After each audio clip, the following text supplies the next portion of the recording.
Di sini ada aku, Vanis, dan juga ada Elena Rusmisara sebagai produser dari Tilik dan juga Wahyu Agung Prasetyo sebagai sutradara dari Tilik. Nah, di kesempatan kali ini kita bakal ngobrol-ngobrol. Dulu tuh kan Tilik dibikin dulu kan Tilik dibikin itu tahun 2018. Jadi teman-teman dulu Tilik tuh produksi dari awal tahun ya, dari praproduksinya, terus akhirnya produksi di tengah tahun dan launchingnya di akhir tahun 2018. Nah, sebelum diputar di YouTube, itu kami udah putar di beberapa festival dan juga pemutaran alternatif yang insya Allah ya, teman-teman udah kemarin sebelum nonton di YouTube mungkin udah pernah nonton di festival-festival gitu. Nah, bisa diceritain nggak Elena dan juga Wahyu Agung atau Mas Kotlat? Awalnya dulu inisiasinya kenapa kok pengen bikin Tilik, dan ini kan sebenarnya kehidupan sehari-hari banget gitu. Gimana kalian akhirnya oke nih kita bikin produksi film ini, terus gimana akhirnya ini bisa akhirnya sekarang ditonton sama orang? Jadi tahun 2016, terima kasih teman-teman yang sudah menonton. Semoga happy, semoga bisa menemani hari-hari kalian selama masa sulit ini ya otomatis. Nah, aku mau ngejelasin kenapa, gimana kemarin inisiasinya gitu. Jadi tahun 2016 sebenarnya 2016 benar nggak ya? 2016 itu ada penulisnya Mas Bagus Sumartono. Dia pernah melihat fenomena tilik di kota. Jadi di rumah sakit di Yogyakarta, di kota, tengah kota gitu. Jadi dia melihat ada truk masuk ke rumah sakit itu. Terus timbullah ide itu sebenarnya. Lalu diceritakan kepada Koclak, dan Koclak sangat sangat interest soal itu gitu, dan ingin membuatnya menjadi film gitu. Terus dia ceritakan ke aku sebagai sudut pandang lain itu kayaknya akan mahal banget gitu produksinya gitu. Apalagi waktu itu kita masih bingung bagaimana membuat film yang proper gitu. Terus singkat cerita, sampai di mana kita mengetahui ada dana istimewa yang diberikan oleh Dinas Kebudayaan Yogyakarta, DIY maksudku, untuk para pembuat film di Jogja. Terus kita submit lah itu, dibikinkan naskahnya sama Mas Bagus Sumartono, lewat diskusi juga bersama Konslak dan aku, akhirnya lewat pitching juga keterima deh, dan kita bisa merealisasikan film itu. Kalau dari Mas Kotlat gimana? Ya, kurang lebih sama ya. Cuman waktu itu secara personal aku merasakan ketika tahun 2016 itu tercetus ide itu, ngobrol sama Mas Bagus Sumartono di Angkringan. Nah, selama 2 tahun itulah aku bergejolak terus, maksudnya mikirin terus, kamu kepikiran sama cerita ini terus gitu. Aku kan pertama kali dengar cerita itu kan sebenarnya langsung tak sampaikan ke Ellen kan. Aku dapat hidayah nih gitu, dapat wahyu sesuai nama aku gitu. Dapat wahyu dicerita gini waktu itu, makanya akhirnya kegelisahan itu yang aku pendem terus sampai akhirnya di tahun 2018 itulah kita mencoba untuk presentasi pitching, dan syukur alhamdulillah dapat proyeknya. Oke, menarik ya. Jadi tadi tuh teman-teman kan udah pada tahu bahwa di YouTube Rapat Channel Film sudah premier nih. Nah, di live chat itu banyak diskusi-diskusi dan respon-respon yang sangat menarik gitu. Yang kayaknya sebagian besar tuh menyampaikan kekesalannya ya sama Bu Tejo ya. Kayaknya udah jadi public villain gitu kalau misalkan Bu Tejo, sosok Bu Tejo ini ada di dunia nyata gitu. Mungkin emang sama orang-orang udah digebukin kali ya karena saking ngeselinnya gitu. Nah, kan ini filmnya sebenarnya intinya kan tentang Bu Lurah. Yang mana sampai akhir film tidak ada Bu Lurahnya itu yang mana gitu kan. Terus ada yang menanyakan nih, sebenarnya Bu Lurah tuh hidupnya, relasinya sama Pak Lurah tuh gimana? Apakah dia udah cerai kah? Terus dia sakit apa? Intinya tentang Bu Lurah. Siapa yang bisa jawab ini? Iya dulu. Oke, jadi wah ini kayaknya kalau benar-benar teliti detail melihat filmnya itu ada jawabannya. Iya. Jadi sebenarnya suruh nonton ya. Tonton ulang aja Mas di YouTube kan bisa diulang. Tapi memang gini Pak, aku akan ngomongin fun fact-nya aja. Fun fact-nya adalah sebenarnya Bu Lurah itu ke syuting ketika kita syuting. Tapi menurut kami itu menjadi secara film ya, menjadi bertele-tele, dan menurut kami lebih baik itu di-cut gitu. Akhirnya Bu Lurah hilanglah dari film itu gitu. Dan sebenarnya Bu Lurah dengan Pak Lurah ini hubungannya seperti apa, ya itu ya nonton lagi, coba sekali lagi aja deh nonton lagi, itu ada jawabannya sebetulnya. Apakah Yuning ini diam karena dia merasa terhakimi oleh Bu Lurah sepanjang perjalanan, atau dia diam karena dia merasa kok ternyata ponakanku gini ya, refer to dia tuh, kecewa sama ponakan. Gimana?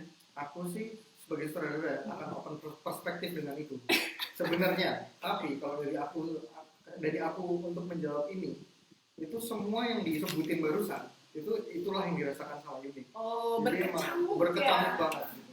Bahkan dia merasa kalah sama Bu Tejo yang awalnya dia merasa paling benar sendiri Kayak gitu. yang gini gak sih, dia bawa orang serombongan sedesa naik truk capek-capek panas segala macam, tapi sampai di sana ternyata mereka gagal untuk tilik gitu. Jadi si Yuning ini adalah siapa sih dalangnya atas Dia inisiatornya untuk menjenguk si Bu Lurah gitu. Oke.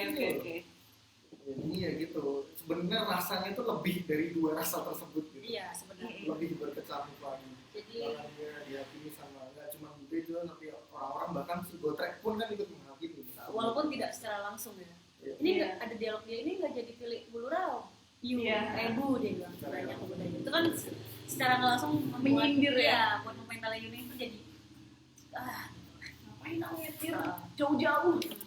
Menunjukkan kelihayanku. Apa sih memasukkan unsur fenomena seperti mitos jempol dikaretin biar nggak nahan kencing? biar Apakah buat nahan kencing. ya? Oh iya, biar buat nahan kencing, benar. Apakah itu pengalaman pribadi? Pengalaman pribadi ya. Kayak kamu ketemu nggak? Aku ketemu sering sih. banget. Bahkan kalau anyang-anyangan aku pasti kayak gitu gitu. Anyang-anyangan ya, benar-benar. Dan itu kan mulok banget, muatan lokal banget gitu. Lokal kaya. Dan memang kebanyakan secara realita, aku juga sempat tanya ibu-ibu di sana, itu seperti itu gitu. Iya. Memang Jadi- sering terjadi seperti Jadi itu emang cuma Mental ya, mitos-mitos kayak gitu ya. itu tuh kayak refleksi kita aja melihat fakta realitanya tuh seperti itu kita tuangkan ke film. Oke. Biar ngingetin lagi penontonnya kalau ada loh mitos ini. Dan ini kan kayak life imitates art, art imitates life. Yoi. Mau yang mana? Iya. hal-hal kecil yang apa ya, cukup dekat dari kita dan cukup bermakna sebenarnya. Mau nanya dong, produksi tilik tuh berapa lama ya durasinya, dan kebanyakan pencahayaannya pakai natural lighting. Kesusahan nggak sih kalau misalkan ada hutang scene dan nyari waktu dengan latar yang sama? Silakan. Aku jawab. Total dari awal pra sampai tilik jadi itu ada di 4 bulanan kalau nggak salah. Cuman kalau naskahnya itu emang udah ada di tahun 2016 kayak tadi aku udah sampaikan. Sekarang belum berbulan. Idenya 2016, naskahnya tetap di 2018 ya. 2018 awal. Kalau syutingnya aja itu ada 4 hari. Jadi sebenarnya tuh setnya itu 3 hari syuting 1 kontingensi. Artinya 1 kontingensi itu 1 hari yang kalau misalnya di 3 hari itu nggak cukup, misalnya ada scene utang tadi segala macam. Cuman karena hujan sih ya mayoritas yang bikin schedule jadi berantakan. Akhirnya kontingensi tidak kita anggap sebagai kontingensi. Jadi emang itu waktu Production syuting day kita, gitu ya? production day-nya aja gitu. Jadi 4 hari syutingnya. Terus apa tadi pertanyaannya?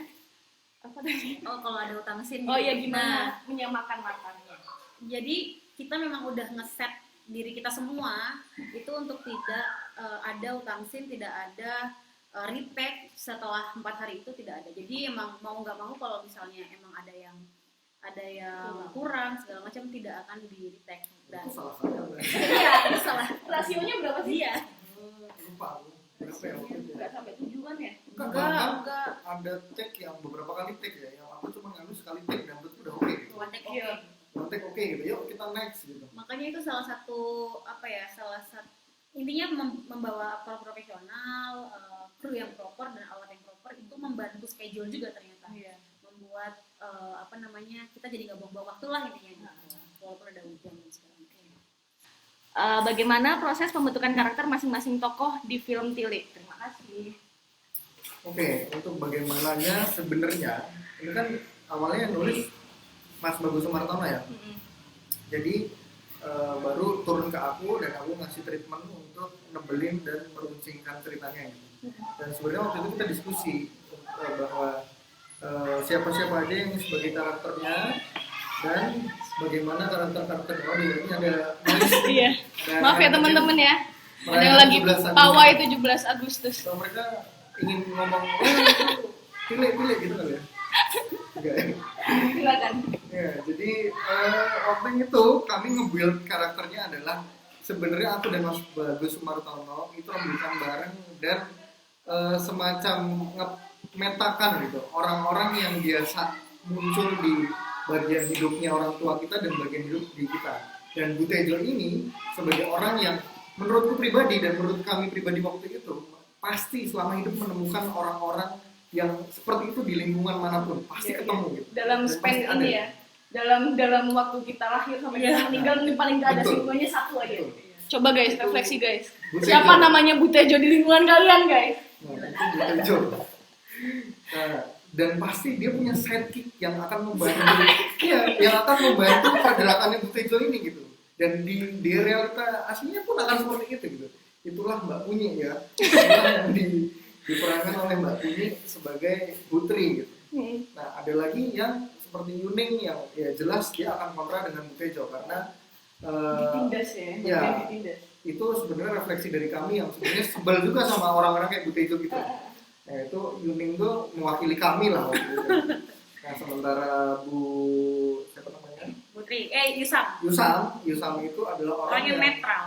sebenarnya dia ngikut alur aja Enggak, dan iya. nggak bukan punya netral, prinsip ya. sebenarnya. Kayak iya kayaknya Nggak punya kalau prinsip hidup. Jangan pas gitu aku lah. kayak enggak, tapi pas aku nonton tuh kayak emang kan kalau di satu tongkrongan tuh pasti ada yang ikut arus aja gitu loh. Harus aja gitu. Jadi kalau misalkan yang ini kayaknya menguntungkan dia oke, yang ini menguntungkan dia Tapi oke, buatku gitu dia nggak sih? netral karena Tidak memihak siapa. tidak memihak Iya. siapapun. Jadi Jadi dia pas ngebully Yuning dia Ikut ikutan. juga.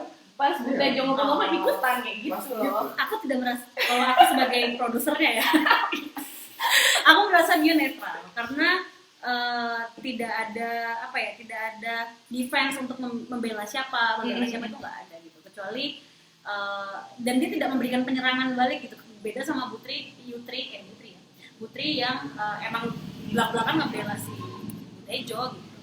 Iya, iya. Ya menurutku juga karakter Yusam ini selalu ada di perjalanan hidup. Iya. Bahkan sampai sekarang tuh orang-orang kayak gitu masih ada. Bahkan didapatkan ada kayak gitu Dia sendiri maksudnya. netral ya maksudnya Oh, iya. pelan-pelan. Dan itu kokoh gitu. Ketika semua elemen itu ada tuh itu udah kompleks jadi satu. Makanya kita memilih untuk seperti itu. Iya. Apakah ini rehearsal dulu sebelum syuting bersama ibu-ibu itu dan udah latihan di atas truk, maksudnya Reki kali ya? Atau baru naik truk ketika hari apa syuting? Ya, bukan ranking maksudnya juga. Ya, dijawab Bu. Rehearsal aja gitu. Enggak sama sekali. Jadi emang itu tuh kita latihannya langsung pas syuting. Itu cuma reading, nggak ada rehearsal. Jadi kita membuat imajinasinya aja gitu. Ketika reading, kamu di atas truk ya gitu. Mas Gotrek lagi nyupir truk ya, gitu aja nggak ada yang karena mungkin pertimbangan budget juga gitu, pertimbangan waktu juga. Jadi emang nggak ada latihan rehearsal yang pakai truk. Jadi emang semuanya tuh langsung saat syuting. Impromptu pas hari H gitu ya. Kita tuh pakai truk cuma tes cam ya. Tes cam itu Oh. mendatangkan truk karena penting Itu kan buat truknya juga lebih kecil kan? Enggak sama. Gede. Oh beda ya. Terus ada beberapa respon juga dari Twitter yang ngomong bahwa mereka pertama pengen bandem Bu Tejo, kedua pengen royokin Bu Tejo, ketiga pengen nampar Bu Tejo. Mungkin karena emang itu tadi ya nyambung sama pernyataannya Ellen sama Coach Rat tentang ketika kamu berhasil membenci karakternya berarti Mbak Oji berhasil Memerankan. Kita memerankan. buat Mbak Ozi. Ini ada 3.000 orang. Tapi nih. habis ini tolong di WhatsApp Mbak Ozi hati-hati gitu. Udah itu lah tenang gitu. Jangan gitu loh. Janganlah. Jangan ya guys, itu cuma peran aja guys. Apa sih pertimbangannya sampai film ini akhirnya diupload di YouTube? Ya, dia kamu dulu. Pamungkas. Aduh, Bambang. Jadi apa ya? Aku jawabnya bingung. Jadi menurutku karena sebenarnya kan ada apa sih namanya ya umur film gitu yang itu sebenarnya relatif ya untuk film pendek. Jadi 2 tahun itu adalah masa-masanya di mana film pendek itu diputar ke festival-festival terus untuk meraih penghargaan yang lebih lagi. Setelah 2 tahun kami merasa bahwa walaupun sudah banyak nonton juga gitu, tapi kami merasa bahwa ada ada kelompok atau apa ya, lapisan masyarakat di sana yang belum nonton Tilik gitu. Jadi setelah akhirnya kita pingit dia selama 2 tahun, sekarang kita bebaskan dia untuk meraih penonton sebanyak-banyaknya. Jadi harapanku tontonlah Tilik karena sudah sangat mudah diaksesnya, dan apresiasi sebaik-baiknya. Bukan hanya Tilik saja sebenarnya, jadi banyak banget film pendek di Indonesia yang juga sangat bagus gitu. Jangan lagi menonton film bajakan karena kita sudah sangat rela untuk memberikan karya terbaik kita untuk gampang diakses sama teman-teman di luar sana gitu. Jadi alasan yang apa ya, sebenarnya alasannya itu lebih deep lagi secara sentimental banget gitu, tapi inilah yang bisa kalian dengar. Terima kasih teman-teman yang udah menyempatkan untuk bergabung. Sampai jumpa di kesempatan yang lain. Jangan lupa nonton Tilik ya. Dadah.